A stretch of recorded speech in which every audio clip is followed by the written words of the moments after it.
है ना, 460 है, कोई भी अगर लास्ट में जीरो हो, ये नंबर 5 से डिविजिबल होगा। क्या होगा? 5 से डिविजिबल होगा, 10 से डिविजिबल होगा। ठीक है, ये मेनली होना चाहिए। 5 से तो कटता ही कटता है जीरो वाला। तो यहाँ देखिए प्लस, यहाँ देखिए प्लस, दोनों जगह क्या है भाई? प्लस है, तो यहाँ भी प्लस होगा। एक बार लाना कितने बार? 3 बार है, तो किससे गुना करेंगे? जब 3 बार लाना होगा तो एक्स स्क्वायर से एक्स का पावर 3 हो जाएगा।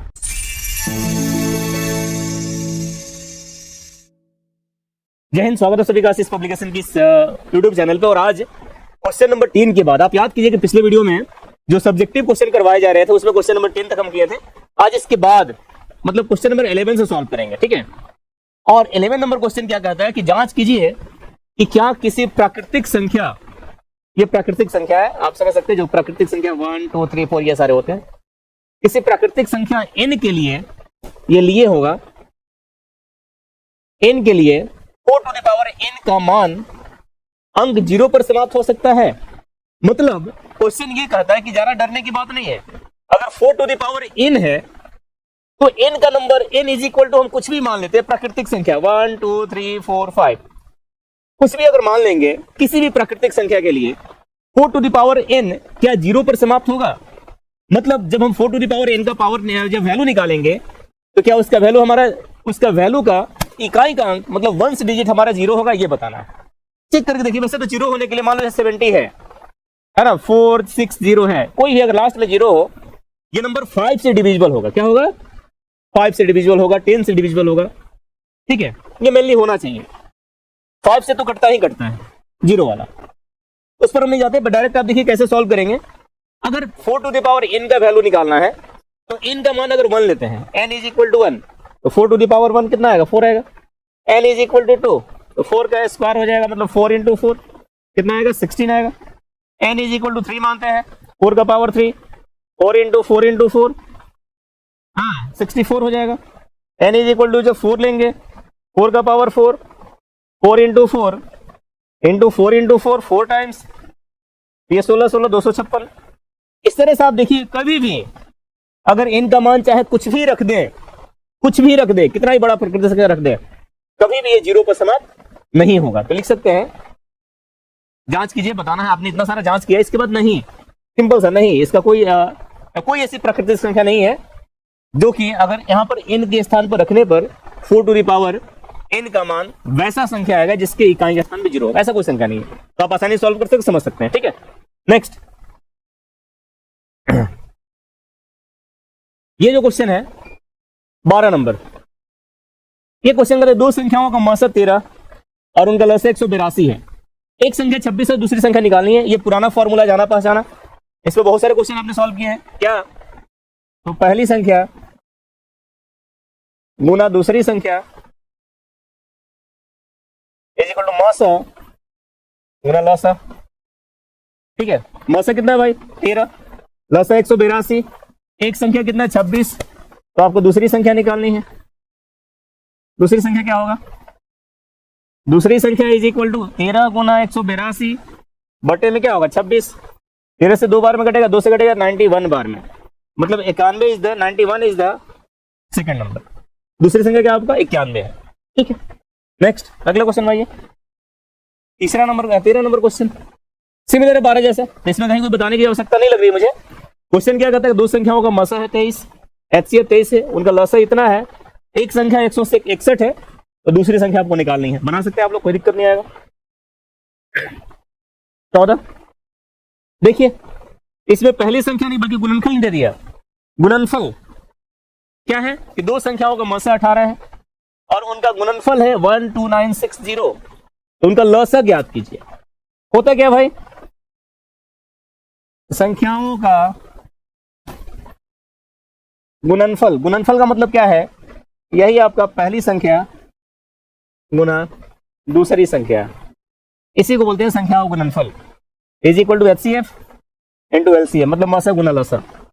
संख्याओं गुणनफल कितना? 12960। ठीक है, मसा कितना? 18, तो आपको LCM निकालना है। LCM is equal to 12960 by में 18। ठीक है, निकाल सकते हैं, कटा दीजिए, जो आएगा सो आंसर होगा। Question number 14। जब 15 की बात करेंगे देखिए सेम है। अभाज्य गुणनखंड द्वारा 24 और 36 का मौसा निकालिए। इससे आसान क्वेश्चन क्या ही हो सकता है। 24 और 36 का मौसा निकालना है। 24 का और 36 का मौसा अभाज्य गुणनखंड द्वारा 2 से 12 बार में, 2 से 6 बार में, 2 से 3 बार में, 3 से 1 बार में, 2 से 18 बार में, 2 से 9 बार में, 3 से 3 बार में, 3 से 1 बार में। मतलब 24 बराबर हो जाएगा 2 गुना 2 गुना 2 गुना 3 और 36 बराबर होगा 2 गुना 2 गुना 3 गुना 3। मौसा की जब बात करेंगे, 2 मैक्सिमम 2 बार मिल रहा है और 1 बार क्या मिल रहा है, 3 मिल रहा है। मतलब 2 गुना 2 गुना 3, जो अधिकतम बार कॉमन हो, जो मैक्सिमम बार मिले, वही हमारा एचसीएफ होता है। 2 दूना 4 चढ़ते हैं 12। ये क्या हो जाएगा इसका मौसा। बात समझ आ रही है? कहीं कोई दिक्कत आएगी तो बताइएगा, कमेंट कीजिएगा, उसका जवाब दिया जाएगा। ठीक है, नेक्स्ट अगले क्वेश्चन जब आएंगे तो अगला क्वेश्चन आपका है, अगला क्वेश्चन आपका जो है वो है 16 नंबर। इसमें आपको भाग करना है। x to the power 3 plus 1 को x प्लस 1 से भाग देना है। 16 नंबर क्वेश्चन नहीं है आपका। क्वेश्चन एक बार चेक कर ले। एक्स क्यू प्लस 1 को भाग देना है x प्लस 1 से। एक्स क्यू प्लस 1 को जब भाग देंगे x प्लस 1 से, तो एक चीज माइंड में सेट होनी चाहिए। आपको पहले ऑलरेडी बताया गया है, हमें पहला अंक कटाना है, इसको कटाना, बाकी के बारे में नहीं सोचना है ना। इसको जब कटाएंगे और इससे कटाना है, तो यहाँ देखिए प्लस, यहाँ देखिए प्लस, दोनों जगह क्या है भाई, प्लस है, यहाँ भी प्लस होगा। x एक बार लाना है, कितने बार, 3 बार है, तो किससे गुना करेंगे, जब 3 बार लाना होगा तो एक्स स्क्वायर से x का पावर 3 हो जाएगा और इसमें क्या एक्स स्क्वायर हो जाएगा। माइनस होता है, माइनस, यहाँ माइनस, ये कटेगा और इसको क्या लिख सकते हैं, 1 माइनस एक्स स्क्वायर। 1 माइनस यानी 1 प्लस में और एक्स स्क्वायर या माइनस में, इसको पहले लिख दीजिए एक्स स्क्वायर प्लस 1। कहीं कोई दिक्कत यहाँ तक नहीं होनी चाहिए, क्योंकि एक्स स्क्वायर माइनस में है, हमने एक्स स्क्वायर को माइनस में लिखा और 1 को प्लस में लिखा। अगली बार इसको घटाना है, यहाँ प्लस यहाँ माइनस, प्लस माइनस क्या हो जाएगा, माइनस, है ना।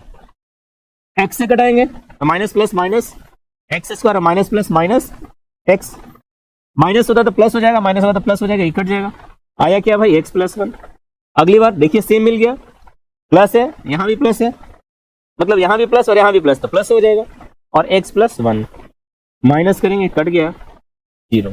मतलब इसका भागफल जो आएगा वो आएगा x square minus x plus 1 और जो शेषफल आएगा वो आएगा 0।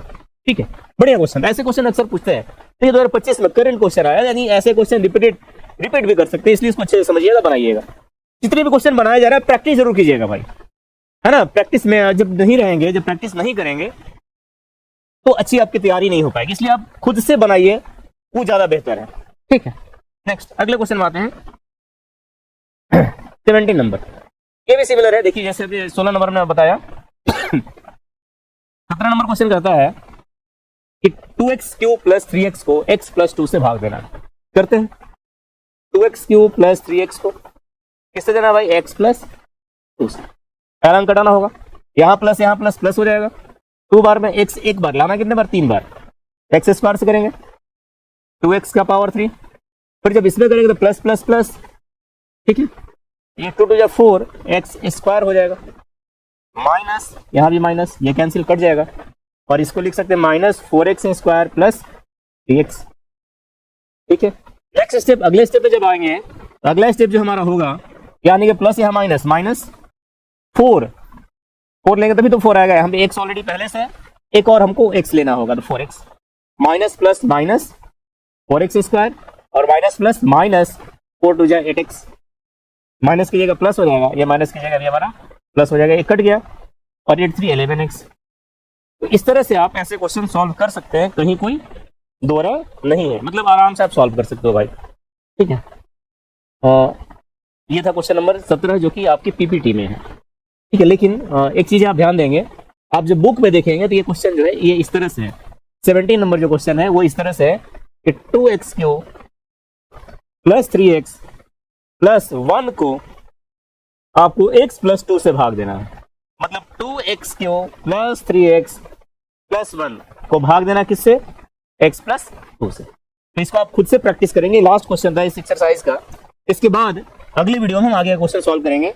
यहाँ तक आप देखिए, बनाइए, प्रैक्टिस कीजिए, क्योंकि जब तक आप प्रैक्टिस नहीं करेंगे तो कोई फायदा नहीं है, इसलिए आपकी प्रैक्टिस बहुत ही आवश्यक है। तो बहुत बहुत धन्यवाद। आप चैनल को सब्सक्राइब कीजिए और अधिक से शेयर कीजिए ताकि सारे परीक्षार्थियों के पास जो कि 2026 में एग्जाम देने वाले हैं उन सभी का वीडियो पहुंचे और वो सब इससे लाभ ले सकें। बहुत बहुत धन्यवाद।